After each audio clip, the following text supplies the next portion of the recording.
And the Got it. stronger the brand is, that means at times, the less marketing you have to do.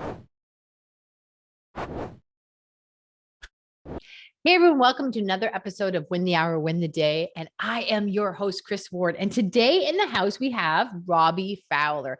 He is a brand strategist, and we're going to dive into a whole sort of different side, not that general branding stuff. We're going to really sort of expose some problems so we can deal with them right away. Right, Robby? That's right. Absolutely. Okay. We're all about, let's get to it here. So what is the cardinal sin? What are the problems you see out there day in, day out that you think, if they only knew? One of the biggest is if they only knew the difference between branding and marketing. Okay. That is huge. Branding takes a back seat. And one of the assumptions is, well, the reason it takes a back seat is it's not going to make me money. It's not going to generate revenue.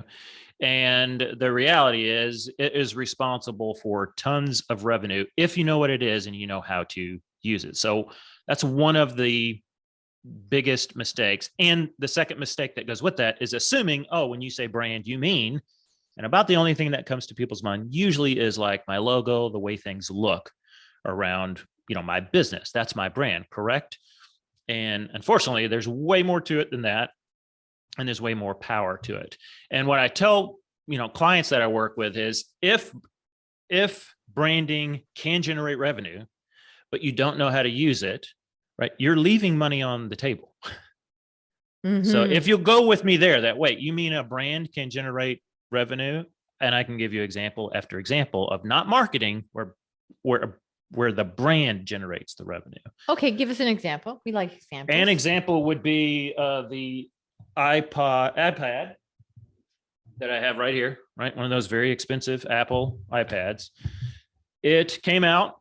I purchased one for whatever dollar amount that was. That was not an insignificant purchase. Yeah, I did not see a pile of gold. Yeah, pile of gold. Yeah. I did not see one single marketing ad from Apple. So why did I buy an iPad from Apple? Because of the strength of their brand. Okay. Right. So branding, the way I try to help people begin to kind of get some really simple categories. The role of marketing is to attract, right? Is to increase awareness, is to make more people know that your podcast is out there, that your consulting business is out there, that your restaurant is out there. That's the role. So it's meant to attract. And what branding does is, so I say, marketing is about awareness. Branding is about fondness, FONDNESS, right? Marketing is about going wide. I want more and more and more and more people to know about me. Branding is about going deep. I want them to fall in love. Okay. That's interesting. It kind of reminds me, my niece was giving me the what's up on the modern child in the schoolyard. And with all the technology they have, she was still explaining to me that her friend went over and asked his friend. And I was like, oh, okay. So nothing's changed. So it's kind of like the marketing is, hey, we're going to go do some outreach here. And then when you get the messaging out, you look over and go, yeah, I'll take a spin at that. Okay. And the stronger the brand is, that means at times, the less marketing you have to do. So Apple got my money and they didn't need to run an ad to me. Right. Because of the strength of the brand. Okay. That makes sense. And I think too, one of my, you guys know, I'm all about like tangible takeaways, so that when you listen to the show, one of the big praises I get all the time is you can go try it right away. So when people want to talk about branding, I say, okay, great, but you have to show up with something, because to say you have to be authentic, you have to do all these things, that's great. But I argue that people wouldn't be trying to be inauthentic. You're out there doing your best until you're told otherwise. Right. But I would argue too, that when you're new in business, if you're not careful, you look to the left or the right and you say, oh, I want to look like a grown-up business. I know in the beginning, it's like I was wearing business jackets that I wasn't comfortable in. It's like, oh, but that's my professional armor. I'm supposed to show up and look this certain way. This is the outfit you wear. And it wasn't necessarily my personality or my brand, but it was me trying to, being a grown-up and a professional. So not falling into what you think here is the status quo or the formula for a brand for your in your industry. So being, how can that whole saying that how can you stand out if you're trying to fit in? Yes, absolutely. Absolutely. Right. So you've got to know that in order to put it out there. Okay. All right. So establishing that, we got to know that. Then where do we go from there? So once the next place to go is you're not going to get anywhere without knowing your customer. And this seems like common sense. Again, I just see the second biggest mistake I see is we just blow right past the customer. And it's understandable as entrepreneurs, because if you're an entrepreneur, chances are you've gone out on a limb to start this thing. You've invested time, money, resources. You've taken risks that other people aren't willing to take. That's why they're not an entrepreneur. That's just part of the game. And so with that much that you've put into it, you will run immediately to, you've got, usually something inside of you is driving that desire to go start this thing, to grow this thing, to build this thing. And what happens is, understandably, we'll talk all day long about customers, but we immediately get pulled back to, here's what I'm trying to do in my business. Here's my first quarter goal, or here's our sales goal for the year, or here's this product I want to launch. Here's this course I want. And then without thinking about it, we begin to frame our marketing, and our messaging is framed out of that internal business desire. I want to get this course launched by May. The problem is your customer does not care if you launch your course by May. That's not on their agenda today. They did not wake up this morning going, man, I sure hope Robby's a little bit closer to getting that course launched in May. Okay. But that flavors I see it again and again, that flavors the marketing. Hey, coming out in May, I'm going to release blah, blah, blah course. Well, again, that's framed for me, the entrepreneur that's been working my tail off to get this course launched May 1. We have to have goals. So what's your concern? Absolutely. The concern is what I always tell people is have all that, write it all down. Now, when it comes to marketing, you literally take that. I have them write it on a piece of paper, and this is practical, right? Write it down. What is the goal? Well, I want to get the course launched by May 1st. Great. Write that down.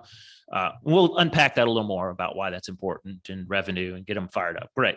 Okay. Take that piece of paper, slide it across the desk. That one's done. Okay. Now, your customer, who doesn't care about any of those things, it's not that they're not important. Absolutely, you want goals, but your customer doesn't care. I call it radical empathy, out of radical empathy for your customer. Okay. Now, the minute we walk out that door, out in the real world, now you've got to rethink, and you've got to translate, why does this matter to them? Okay. Why is it important to them and there may be something that's important to them about it coming out in May, but you've got to reframe it for them, not out of your internal business goals. I'm super excited to launch this course in May. Well, good for you. Okay. Right? So maybe it's along the lines of, so we help entrepreneurs stop working so hard. And it's all about, so many times people think, well, once I get past this next thing, and once I get past this next thing, or I call it like a Christmas time, I call it the Christmas crawl. You're crawling to Christmas and you think, oh, everybody's going to be closed for 2 weeks. So like, I don't even have to have guilt if I take a day off, because I just got to crawl to Christmas. And they think, something will magically happen when they come in January, but they're way, way worse off. Right. And so what you could be talking about then is, in my messaging, listen, here, this course is coming out in November, but the reason you need this is because January is going to be a sober slap in the face for you. You think you just have to get to Christmas, kind of like when you're a child, you just got to get to June, and you think school will never come back again in September because the summer is going to last forever. Right. Yes. Yep. So what you're saying is highlight that in the marketing of, yeah, it's coming out now, but the reason we're having it come out now is to serve you in January. Absolutely. Here's why it's important that it comes out for you in January, for you, the customer, not me, that I've been working on this for 6 months. Okay. So, all right. I get it now. What you're saying is that in our ambition and our focus, and we get a tunnel vision, and we just, we got to get this out. We got to get this out. Yep. That we then don't market or celebrate or highlight why the timing is serving you and it's divine, versus, even if it is our own agenda, that can't be our reason, to inviting you to the party. Like, again, it's like inviting somebody to your house. It's not saying, would you like to come to my house Saturday night for dinner, Robby? It's your birthday, and here's what I'm going to do for you, versus, hey, Saturday is the only day I'm not working. And, I don't like to be alone all day. Do you want to come over for dinner? And I got to get rid of this meat. I got to get rid of this meat. That's going to go bad on Sunday. Right. So those are two different stories. So you're saying Very everyone's different. just saying, look, here's my agenda. I got to get rid of this meat that will go bad on Sunday, Yeah. instead of telling you why it's going to be a good plan. It sounds so simple. I see it Okay. over and over again. It Okay. flavors it like a seasoning. Like if you eat something, you go, wait, does this, like my wife and I, we don't like the seasoning time. Yeah. Like Yeah. I can yeah. spot it. Right. And it's like, oh, this would have been so great, but you put time on it. That's what I Right. see over and over again. It's like, this is a great product. This is a great thing that you're offering. However, when you step outside your front door and start communicating it, I'm picking up the flavor that this is important to you. You haven't Right. convinced me why it's important to me yet. Good for you for Okay. launching a course. I But- didn't get it at first, but I got it now. You're right. Whatever the season, whatever the reason, you should be highlighting, this is no accident. This is not my agenda. This is Correct. to serve you at this time because of what's coming next for Yep. you. Yep. Okay. Out of empathy All for right. them. Yep. Okay. I wasn't sure about, but you won me over there. Okay. Oh, I next. see it all the time. Yep. Yeah. Yeah. Go ahead. I see. So I'll give an example of that. We had a client that we were doing work with, and they were going to go approach a large store that had, I don't know, 60 stores in Texas. And they were going to go pitch that, hey, we can help you go sell this thing because we already have it in our warehouse and you won't even have to store it, stock it, anything. You can sell it. We'll ship it. We'll take all of that, off of your plate. And so we had talked about this. This was a big pitch that this guy was going to get to go make for his business. When he sent us the sample email, it was all framed out of here's the most practical thing you can do. Find and replace the word I with YOU. Yeah. In fact, I do that. This is what I'll do when somebody says, hey, can you take a look at my website? The first sneaky thing I'll do, don't tell them, right, is I'll hit Command F on my Mac and I'll just do a search for the word YOU. And that tells me instantly how good of a job are they doing at framing this out of empathy for the customer instead of that kind of internal ambition. Yeah. And you know what? Once you make this switch, it almost seems like, oh, I don't, like in my head, I'm thinking, yeah, everybody knows that now. YOU instead of I. Everybody knows it. Yeah. Yeah. But then I do remember having to be told that so many times because you get seduced into like, I need you to understand why I'm the solution to your problem because I know I have competitors. And so what that turns is I've done this and I've done that. Which is not about fixing you. And here's where you are in the journey. And then I do hear people say to me all the time, oh, like I had this one guy sent me a LinkedIn message. He's like, Chris, I just put my kids to bed. It's 8:00 at night. I'm back at my computer. I have listened to you. I've heard you on other shows. I need your help because you said when you do this and when you do that. So then they start thinking, oh, she's in my head. Like we're connected. She gets me, right? Versus if I'm telling you, hey, I used to do this and this is how I help people, right? Okay, got it. I've got 15 years of experience and I've good for you. Yeah, it doesn't mean any of it I was good at, but that's fine. Okay. Yeah. So make a mental note, everyone. Actually, don't make a mental note. Write this down. Everything is YOU versus I. And I can see how you get into that trap. Excellent. All right. Continue with your wise words, Robby. Yes. So that's next. Now, the next thing that tends to happen, I do get a lot of people that approach me about websites, right? So at some point, you have or need a website. Most everyone I found, not everyone, most everyone is a little embarrassed by their current website to anywhere from a little bit embarrassed to really disappointed or frustrated with it, right? There's very few that you run into that go, man, I'm proud of that. I love it. It's great. It's great for my business. And when people ask me about websites, because almost everybody says, man, I could use one. I could use a new one, right? I could use a new one. I will ask them this question. Okay, well, what do you want it to do for your business? And they do not know, right? It's just outdated. It's okay. That's great. That's not what I asked, though. I asked, what do you want it to do for your business? I want you to think about your website like you're hiring a new employee. What's the job description? And make sure that job description is primarily one thing. I want it to go sell this course. I want it to double my leads. I want it to go give it a job and aim it at that thing. The beauty about a website is you can change it next year. It's not printing, 10,000 catalogs or something like that, or brochures that you're like, oh, we can't use those anymore. So most people don't think of their site like aim it like a laser at what you want it to go do for your business. And think of it like an employee that's out there 365 days a year. It does not take Christmas break off, right? Doesn't hit the Christmas crawl. It's talking to all kinds of people about your business, many of whom you'll never meet face to face. I think I know when dinosaurs are roaming the earth and I started my business, because now, like even 10 years ago in the world of tech seems like crazy, right? Yep. So this was almost, oh my gosh, this is like 14 years ago.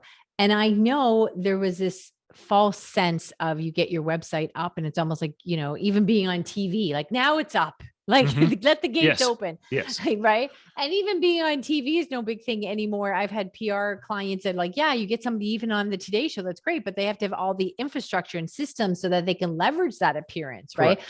So you get this false sense of when you see somebody else doing something or whatever, that's going to be your one hit or, you know, your claim to fame. And all of a sudden, whatever, your viral situation.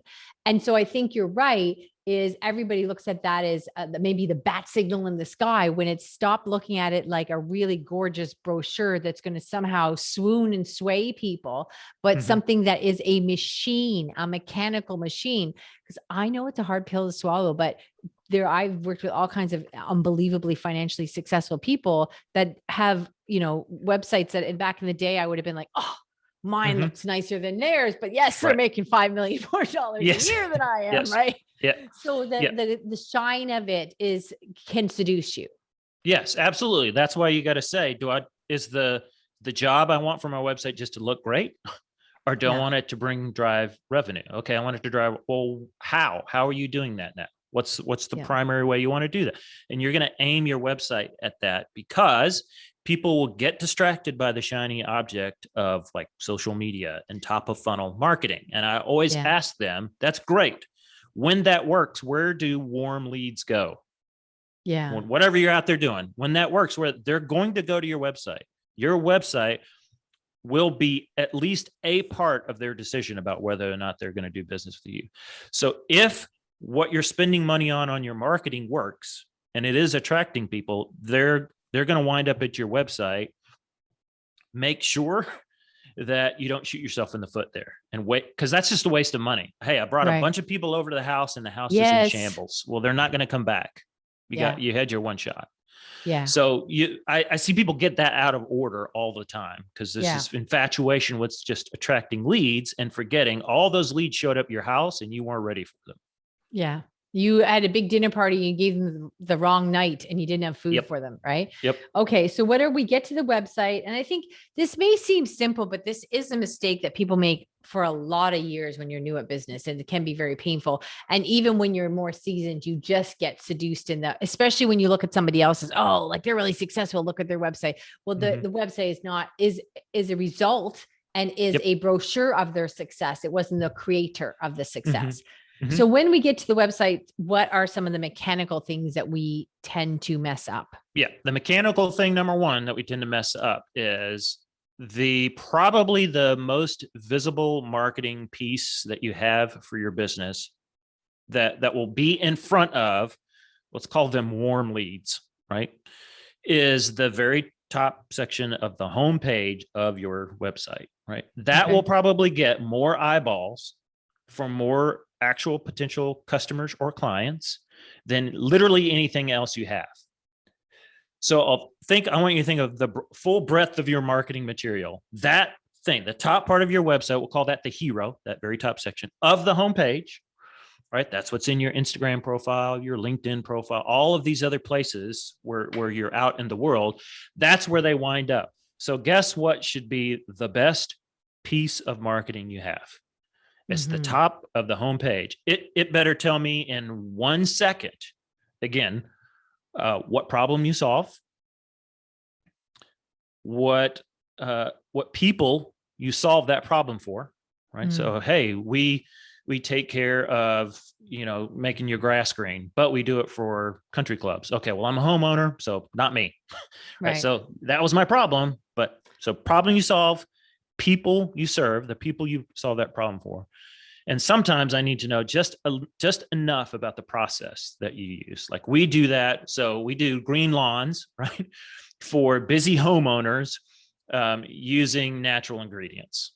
safe for the kids and pets. Okay, that's enough about the process. Oh, so you're different. Then you're not just going to come spray a bunch of chemicals on the yard. Right. And then the picture behind that needs to literally be like the best picture you have, right? Because that's going to get more eyeballs of actual potential customers than anything else that you have. I think so many of us, and I think it took me a long time to understand this, because I understood this for other businesses, but of course you think your own is precious and dear and different, right? Yes. And you get this idea, and I keep having to beat it into anyone's head that will listen to me in my team or any of my clients or whatever, because I started out and still am a marketing strategist. Win the hour, win the day is a result of that.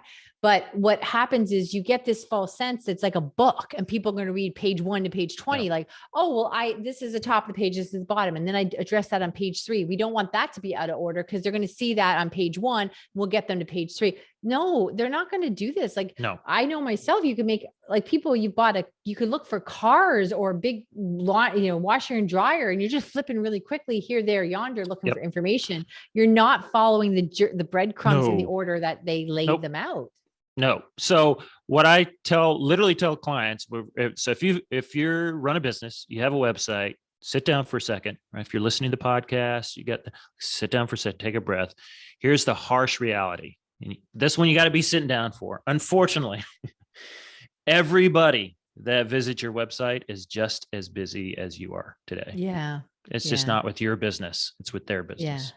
Right. It's not with your agenda. It's with they treat your website just like you treat and I treat everybody else's, which is, I mean, Google has done the research, and they have, the research shows that someone forms a first impression when they hit your site, literally faster than a bolt of lightning, literally faster than a blink of an eye. That first impression gets formed.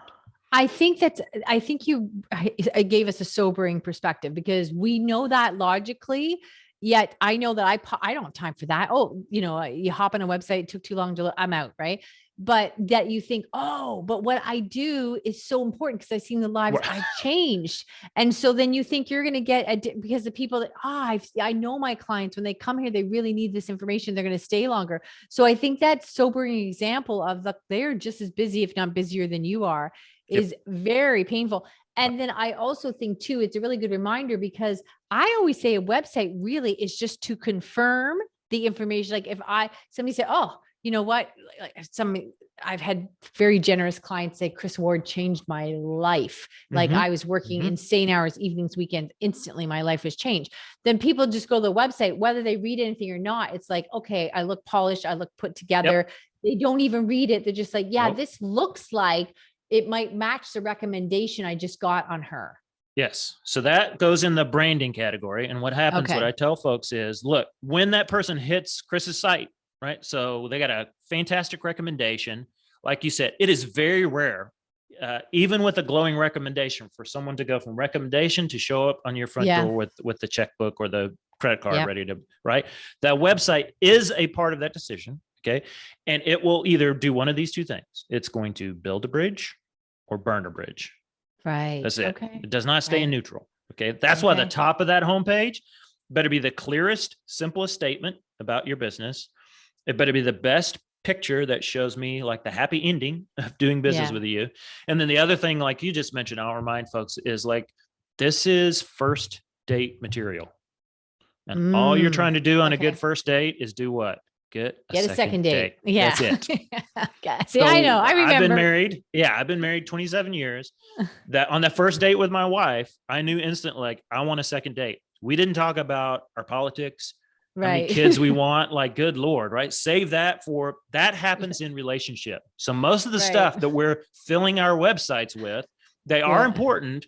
They're important once you actually have a relationship with the potential customer client. That can be done through email and ongoing content marketing later.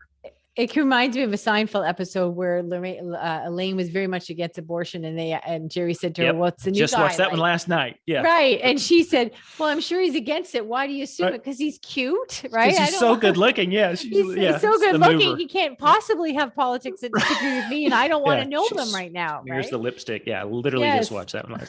Perfect. Okay, awesome. We just have a moment or two left. Time flies with you, Robby. Tell us one last thing that we really should be mindful of. of? Okay, so here's another very simple thing. As you think about, SEO, that's a big term out there, search engine optimization.